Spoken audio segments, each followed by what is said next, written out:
Siapa sini ada masalah, dia baru je dapat gaji tapi hujung bulan gaji dah habis, duit dah kering. Sebab apa berlaku macam tu? Sebab yang pertama susah nak simpan duit, dan yang kedua duit selalu habis tanpa sedar kan.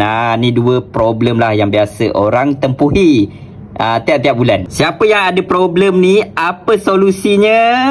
Boleh simpan dalam simpanan emas. Sebab apa kena simpan dalam emas? Sebab yang pertama, simpanan lebih terjaga. Kemudian, emas lebih susah nak terpakai.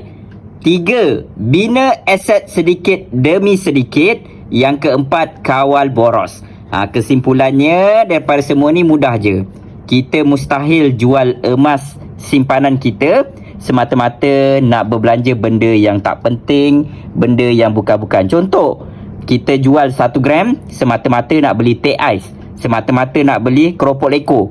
Mustahil. Sebab tu kena tukar kepada simpanan emas. Kalau nak simpan emas, boleh simpan dengan Public Gold. Lebih mudah, lebih cepat. Sebab di Public Gold kita boleh menabung, boleh beli emas serendah RM100 sahaja. Kemudian simpan di Public Gold, dia tidak ada komitmen.